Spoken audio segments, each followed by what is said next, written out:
한국창의예술고등학교에서 이번엔 학생들을 연구에 동원했다는 정황이 포착됐습니다. 학생들은 충분한 실습 기회도 제공받지 못한 것으로 나타났습니다. 목포시가 시내버스 기부 체납을 수용하지 않겠다는 입장을 내놨습니다. 관련 법령에 저촉된다는 이유를 내세웠습니다. 지방 국립대 5곳이 의대 설립 방안을 놓고 머리를 맞댔습니다. 공동 입장이 담긴 건의문도 채택해 정부에 전달하기로 했습니다. 광양시가 이태원 참사를 계기로 행사 안전관리를 강화하기로 했습니다. 앞으로 주최자가 없는 행사도 안전조치를 취하게 됩니다.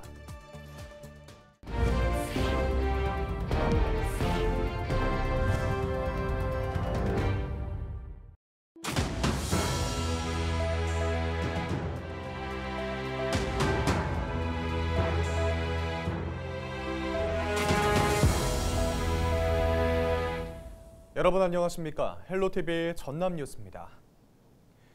한국창의예술고등학교의 문제점에 대해 단독 보도를 이어가고 있는 저희 취재진이 새로운 정보를 입수했습니다.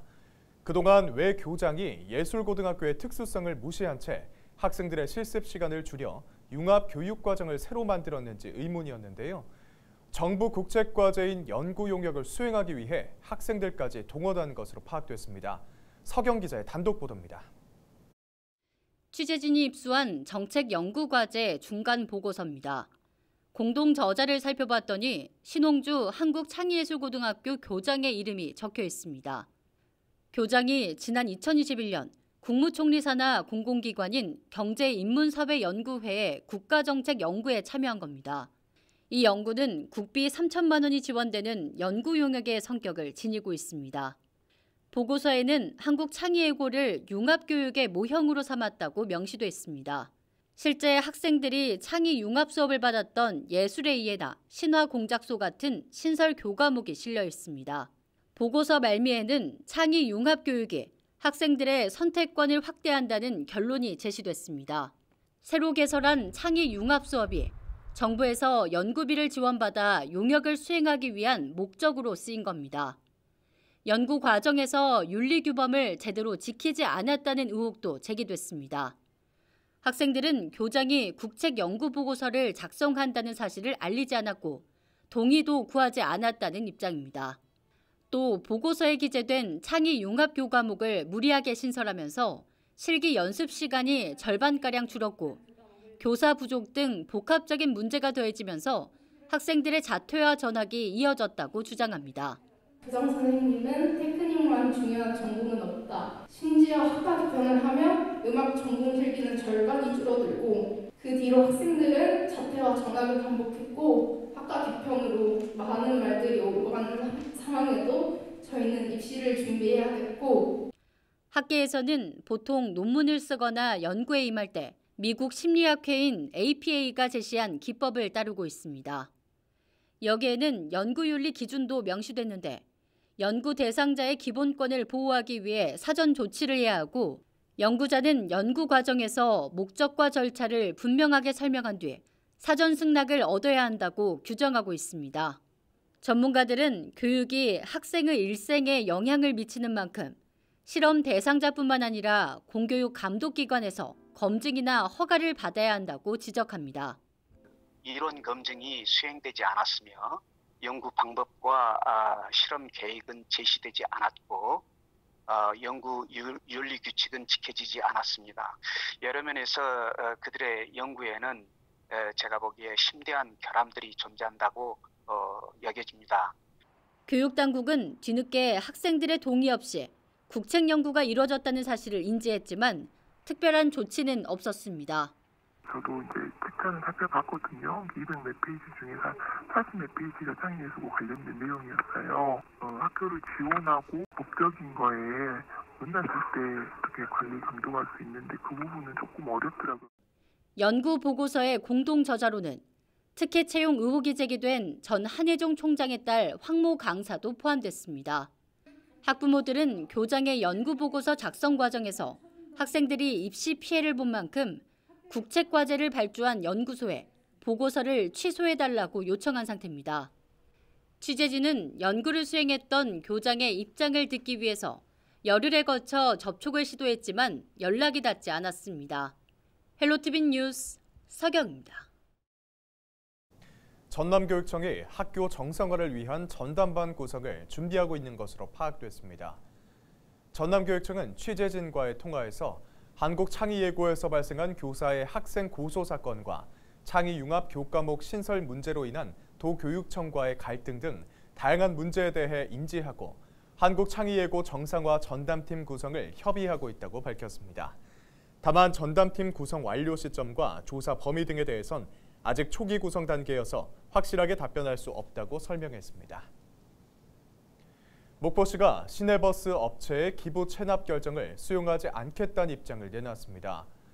목포시는 시내버스 업체의 기부 체납 결정에 대해 변호사 등 전문가 자문을 거쳐 검토한 결과 관련 법령에 저촉되고 시민들의 요구에도 부응하지 못해 수용하지 않겠다고 밝혔습니다.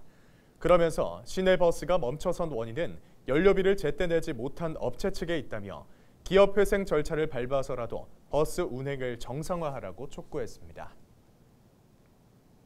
목포대학교를 비롯한 국립대학교 5곳이 의대 설립 방안을 논의하기 위해 토론회를 가졌습니다. 충북 청주시 오송에서 19일에 진행된 이번 토론회에서는 지역 공공의대 설립의 필요성과 방안에 대한 주제 발표에 이어 정책 연구 결과를 공유한 뒤 공동건의문 채택이 이뤄졌습니다. 한편 의료계에서는 국민 1000명당 의사 수가 OECD 국가 중에 상위권이라는 입장이지만 전국 의사의 53%는 수도권에 집중됐고 경북이나 충남, 전남 지역은 전국 평균보다 밑돌고 있는 실정입니다. 이번 토론회는 목포대학교와 순천대학교, 공주대와 안동대, 창원대가 공동 개최했습니다. 수백 명의 사상자를 낸 이태원 참사 이후 안전관리에 대한 관심이 높아지고 있습니다. 광양시에서 1000명 미만의 주최자가 없는 행사에서도 시가 안전조치를 취하도록 하는 조례가 통과돼 눈길을 끌고 있는데요. 보도에 김신혜 기자입니다. 해마다 광양에서는 매화축제나 K-팝 콘서트 등 수만 명이 모이는 행사가 열립니다. 이 같은 대규모 행사는 법에 따라 교통 등 안전관리가 철저히 진행됩니다.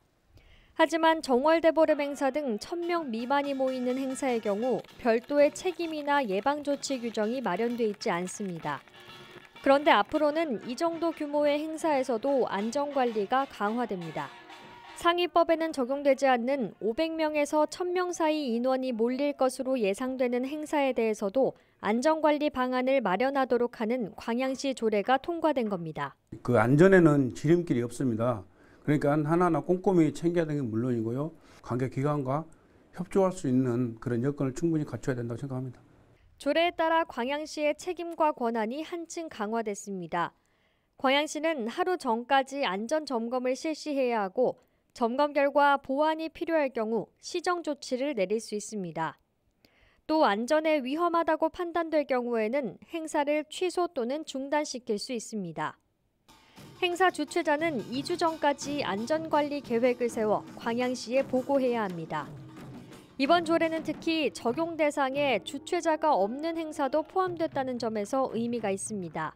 주최자가 물론 없다 하더라도 이 시에서는 500명 이상 군집할 수 있는 여건이 된다 그러면은 이 조례에 적응해서 모든 안전시설에 대한 점검을 꼭 해야 된다고 의무가 있습니다. 19일 본회의에서 최종 의결된 조례는 다음 달 초부터 시행될 예정입니다. 헬로티비 뉴스 김신혜입니다. 설 연휴를 앞두고 명절 택배 조회 등을 가장한 문자 사기, 이른바 스매싱 범죄가 늘고 있습니다.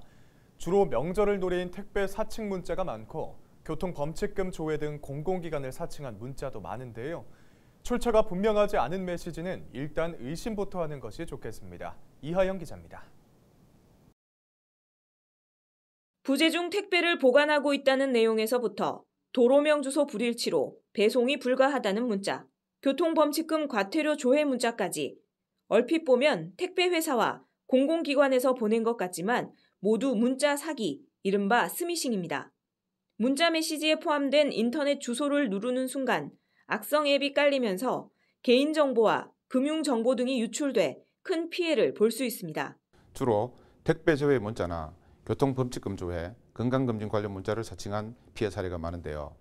설명절 전에는 선물로 모바일 상품권을 주는 것처럼 링크를 포함해 보내는 경우도 있고, 문자 사기 피해를 예방하기 위해서는 출처가 분명하지 않은 인터넷 주소는 절대 누르지 말아야 합니다. 평소 휴대폰 설정에서 출처를 알 수 없는 앱 설치를 허용 안 함으로 설정해 두거나 백신 프로그램을 설치해 실시간 감시 상태를 유지하는 것도 한 방법입니다.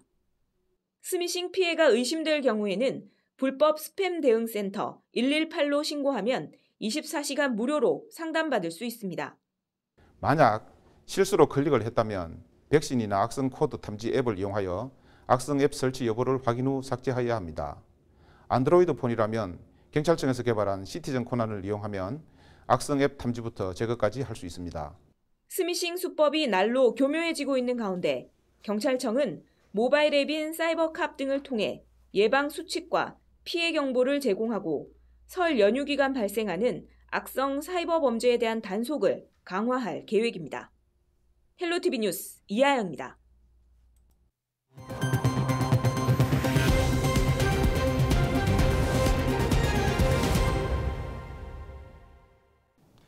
하루 사이에 발생한 전남의 코로나19 신규 확진자가 3자릿수로 감소했습니다.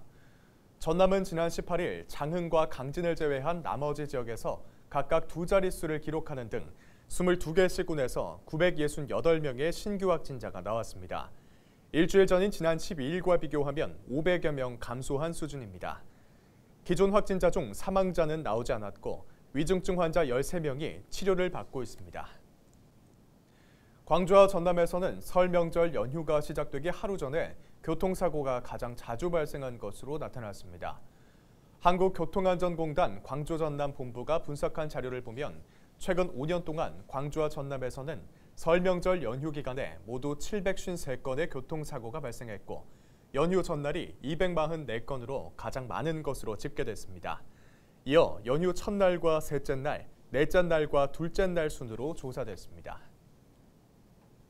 여수 남면 화태도부터 개도, 백야도를 잇는 도로 건설 공사가 본격적으로 시작됐습니다.